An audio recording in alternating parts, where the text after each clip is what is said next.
ગોકર્ણજીએ આત્મદેવ બ્રાહ્મણને બહુ જાજો ઉપદેશ નથી આપ્યો, કારણ આપણે જ કહીએ છીએ ને, એક સમજદાર કો ઈશારા હી કાફી હે. સમજદાર માણસ હોય ને એને ખાલી ટકોરો મારવાની જરૂર હોય. તો આત્મદેવ બ્રાહ્મણ આમ તો સમજદાર હતા, પણ ખાલી બસ આ પુત્રની પત્નીની માયાને છોડવાની જરૂર હતી, એટલે 2 જ શ્લોકમાં બધું સમજાવી દીધું. બીજા શ્લોકમાં કહ્યું, પિતાજી હવે બીજા બધા ધર્મો છોડીને ત્યજ લોક ધર્માન, હવે જગતના ધર્મો છોડીને બસ ભગવાનનું ભજન કરો, અને હવે બીજા બધા લોકોનો સંગ છોડી સેવસ્વ સાધુ પુરુષાન, હવે બસ સજ્જનોનો, સારા માણસોનો સંગ કરો. અને જીવનમાં ખાલી સારા માણસોની હારે રહો ને તોય તમારા વિચારો પવિત્ર થઈ જશે. જીવનમાં મિત્રો બનાવવા ને તો એ સમજી વિચારીને બનાવાય. એવા માણસની હારે ન રહેવાય, નહીતર પોતે તો પાપ કરશે પણ તમને પાપના રસ્તે લઈ જશે. અને ડોંગરે બાપા તો એવું કહેતા કે સાચા સગા એને જ કહેવાય જે પાપ કરતા અટકાવે. પાપ કરતા જે અટકાવે ને એને જ સાચા કહેવાય. બાકી પોતે તો પાપ કરતા હોય, હારે તમને કે ભાઈ હાલ ને હાથમ આઠમ છે, બેહી જાય ને 2 દીમાં કાંઈ ન હોય, કાંઈ એમ ન રહે તો કાંઈ નહીં. સાચા સગા છે એને જ કહેવાય જે પાપ કરતા અટકાવે. તો કહ્યું, પિતાજી હવે બીજા બધાનો સંગ છોડી અને સારા માણસોનો સંગ કરો. અને પછી ત્રીજી પંક્તિમાં જે કીધું ને એ મારે ને તમારે બધાને જીવનમાં ઉતારવા જેવું છે. બસ ખાલી મારા જીવનમાં તમારા જીવનમાં એક ગુણ ઉતરી જાય ને તો અડધા પાપ એમને મટકી જાય. કહે, પિતાજી હવે બસ બીજું બધું છોડી અને અન્યસ્ય દોષ ગુણ ચિંતનમાશુ મુક્ત્વા, પિતાજી હવે બીજાના દોષ અને બીજાના ગુણ જોવાનું છોડી દઈ, તમારી અંદર કેટલા અવગુણ છે એ જોવો. અને માણસનો સ્વભાવ હોય પોતાની અંદર પહાડ જેવડા અવગુણ હોય ને એ આપણને ન દેખાય, બાકી બીજાના રાય જેવડા દોષ હોય ને એ તરત જ દેખાઈ જાય. આપણે બીજાની ભૂલ ગોતવામાંથી જ નવરા નથી થતા. સારા કામ હો કરો પણ દુનિયા છે ને તમારી એક ભૂલની જ રાહ જોતી હોય. ગમે એટલું સારું કામ કર્યું હોય, સફેદ કપડા આખા પહેર્યા હોય, પણ એ આખા સફેદ કપડામાં માણસની નજર ન જાય, આપણી નજર પેલા ક્યાં જાય? એક ડાઘ પડ્યો હોય ને તો એ ડાઘ ઉપર જ માણસની નજર જાય. એટલે કહ્યું, પિતાજી હવે બીજાના ગુણ અને બીજાના દોષને જોવાનું છોડી દઈ અને તમારી અંદર કેટલા અવગુણ છે ને એનું ચિંતન કરો. અને બસ હવે આ સંસારની માયાને છોડી સેવા કથા રસમહો નિતરામ પિબત્વમ, હવે થાય એટલી શરીરથી પ્રભુની સેવા કરો. જ્યારે 2 શ્લોકમાં ઉપદેશ આપ્યો ત્યારે આત્મદેવ બ્રાહ્મણને જગતની માયા છૂટી ગઈ. અને 7 દિવસની કથા સાંભળીને આખી કથા સાંભળો તો જગતની માયા છૂટે એવું જરૂરી નથી. એકાદો શ્લોક જીવનમાં ઉતરી જાય ને તો એ માણસનું જીવન બદલાઈ જાય. અને એટલા માટે જ્યારે સાંભળવાનો મોકો મળે ને, અહીંયા નહીં, જ્યાં સાંભળવા મળે, સારું સાંભળવા મળે ને સાંભળી લેવું. અટાણે માણસને સારું સાંભળવાય નથી મળતું. જ્યાં બેહીએ ને ત્યાં મારીને તારી જ હાલતી હોય. ઓલાએ આમ કર્યું ને ઓલી આમ કર્યું ને ઓલી હાહુ આરે ઝઘડો કરતી હતી ને. સારું સાંભળવા મળે ને તોય તમારી જાતને ભાગ્યશાળી માનજો, કંઈક સારું સાંભળવાનો મોકો તો મળ્યો. તો ખાલી 2 શ્લોકમાં ઉપદેશ આપ્યો, આત્મદેવ બ્રાહ્મણનું જીવન બદલાઈ ગયું. અને અહીંયા ભાગવતમાં કહ્યું છે જ્યારે ગોકર્ણ જે ઉપદેશ આપ્યો ને ત્યારે આત્મદેવ બ્રાહ્મણની ઉંમર 60 વર્ષની થઈ ગઈ હતી. યા તો વનમ સ્થિરમ અતિર ગત 60 વર્ષ, 60 નો અર્થ થાય 60. 60 વર્ષની ઉંમરે આત્મદેવ બ્રાહ્મણને આત્મજ્ઞાન મળી ગયું. અત્યાર સુધી નામ ખાલી આત્મદેવ હતું પણ આત્માનું જ્ઞાન નહોતું. 60 વર્ષે આત્માનું જ્ઞાન થયું. અને આત્મદેવ બ્રાહ્મણ ભાગ્યશાળી હતો. 60 વર્ષે એને એ તો સમજાઈ ગયું કે આ માયાને છોડી દેવાય, મને તમને તો જિંદગી વહી જાય ને તોય આ છૂટતું નથી. એને 60 વર્ષે તો ખબર પડી ગઈ. 60 વર્ષે આત્મદેવ બ્રાહ્મણ હવે સંસાર છોડી વનની અંદર ગયા. જંગલમાં જઈ, વનમાં જઈ પોતાનો આશ્રમ બનાવી રોજ સવારમાં બ્રહ્મ મુહૂર્તમાં જાગી જાય. સવારમાં ઉઠી નારાયણની પૂજા કરે, વિષ્ણુ ભગવાનની પૂજા કરે અને પછી રોજ ભાગવતજીના 10મા સ્કંધનો પાઠ કરે. 10મ સ્કંધનો પાઠ કરી આખો દિવસ નારાયણ નારાયણ ભજન કરતા હોય. આમ ભગવાનની ભક્તિ કરતા કરતા આત્મદેવ બ્રાહ્મણનો અંત સમય આવ્યો.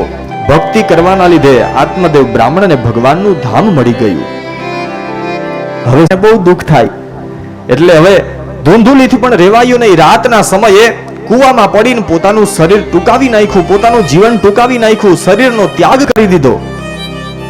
હવે માં પણ જતા રહ્યા, બાપ પણ જતા રહ્યા. હવે તો ધૂંધુકારી એકલો પોતાના ઘરની અંદર રહેતો અને પોતાની સાથે હવે તો પોતાના જ ઘરમાં 5 ગણિકાઓને પોતાની સાથે રાખે, મદિરાનું પાન કરે, જુગાર રમે, રોજ નાની મોટી ચોરી કરવા જાય.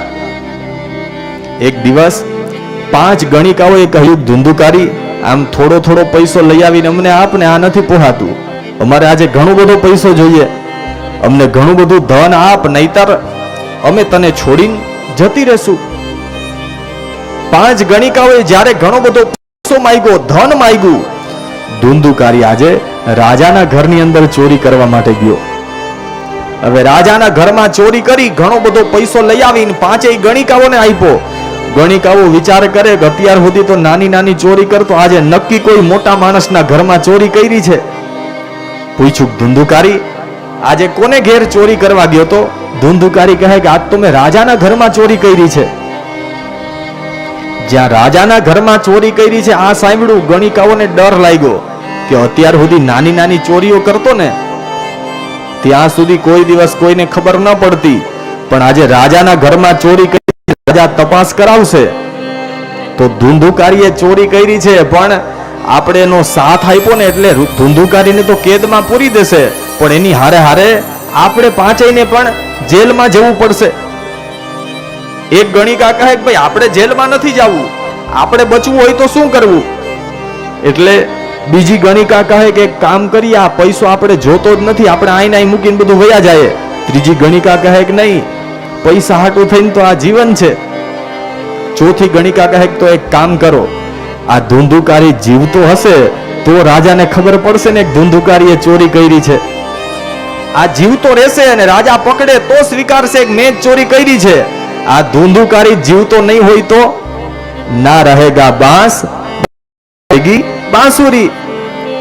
4 ગણિકાઓએ 5 ગણિકાઓએ વિચારી અને ધૂંધુકારીને મદિરાનું પાન કરાયું. મદિરાનો ખૂબ નશો ચડ્યો એટલે હવે ધૂંધુકારીને ખાટલાની સાથે પલંગની સાથે બાંધી દીધો અને ખૂબ મારવા લાગી. પણ માણસ કેવું જીવન જીવો છે ને એ બીજા કોઈને પૂછવાની જરૂર ન હોય, ખાલી એનું મૃત્યુ જોઈ લઈએ ને ત્યાં ખબર પડી જાય કે આ માણસનું જીવન કેવું હશે. કબીરજી તો કહેતા કે દરેક માણસ મૃત્યુથી ડરતો હોય, પણ મને મૃત્યુનો ડર નથી, કારણ મૃત્યુનો દિવસ એટલે જીવનમાં જે કંઈ પણ સારા અને ખરાબ કર્મો કર્યા હોય ને એનો હિસાબ ચૂકવવાનો દિવસ એટલે મૃત્યુ. કર્મનો હિસાબ ચૂકવવાનો દિવસ એટલે મૃત્યુનો દિવસ. ખાલી માણસનું મૃત્યુ જોઈ લઈએ ને તોય માણસના જીવનની ખબર પડી જાય. અને 5 ગણિકાઓ એટલે બીજું કંઈ નહીં, મારીને તમારી 5 ઇન્દ્રિયો છે ને, આંખ, કાન, જીભ, ચામડી, આ 5 જ્ઞાનેન્દ્રિય છે. આ 5 જ્ઞાનેન્દ્રિય જ મારા ને તમારા મૃત્યુનું કારણ બને. જીભને હારું હારું ખાવા જોઈએ, બસ આ મોહમાં પડે. આ કાનને કથા સાંભળવા બેહાડો તો કાનને નહીં ગમે, પણ એ જગ્યાએ કથા હોતે 3 કલાકની હોય અને ટોકીસમાં ટિકિટ લઈને પિક્ચર જોવા જાય ને, આ પિક્ચરનો શો હોતે 3 કલાકનો જ હોય. અહીંયા 3 કલાકમાં કંટાળો આવશે, બગાસા આવશે, ખાલી ચડી જાહે, સાંભળવું નહીં ગમે. થોડીક વાર થાય ત્યાં કદાચ બહુ ન સાંભળવું ગમતું હોય માથું દુખશે. અહીંયા 3 કલાકમાં બધુંય થાય અને 3 કલાક કેમ વહી જાય ને ખબર નહીં પડે. કારણ આ ઇન્દ્રિયો છે ને એ જ મને તમને પાપના રસ્તે લઈ જાય. આ 5 ગણિકા એટલે બીજું કોઈ નહીં, 5 ગણિકા એટલે મારીને તમારી આ ઇન્દ્રિયો. 5 ગણિકાઓએ ખૂબ માર્યો, છતાં પણ પાપ એટલા કર્યા હતા ધૂંધુકારીનું શરીર છૂટતું નથી.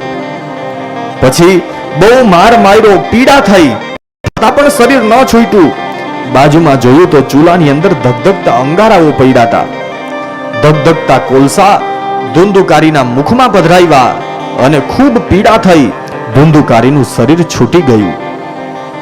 ગણિકાઓએ વિચાર કર્યો જો આને બહાર લઈ જાશું ને અગ્નિ સંસ્કાર કરવા માટે તો બધાઈને ખબર પડી જાય કે ધૂંધુકારી મૃત્યુ પામ્યો, અને કોઈ પૂછશે કે આને શું થયું તો હું જવાબ દેવું. એટલે પછી ગણિકાઓ એને બહાર પણ ન લઈ ગઈ. જે ઘરની અંદર ધુંધુકારી રહેતો હતો એ જ ઘરની અંદર આ ધુંધુકારીને જમીનની અંદર દાટી દીધો. કોઈ પૂછતું તમારા પતિ ક્યાં ગયા, તો પાંચેય ગણિકાઓ એવું કહે કે અમારા પતિ વિદેશમાં ધનમાં ગયા છે, થોડા સમયમાં પાછા આવતા રહેશે. અને હવે થોડોક સમય ગયો એટલે પાંચેય ગણિકાઓ પૈસાનો ધનનો ભાગ પાડી પોતપોતાના રસ્તે જતી રહી. અને આ બાજુ ધુંધુકારીનો અગ્નિ સંસ્કાર પણ ન થયો. પાપ એટલા કર્યા હતા એટલા માટે પ્રેત યોનિની પ્રાપ્તિ થઈ. પ્રેત બની પિશાચ બનીને ભટકવા લાગ્યો.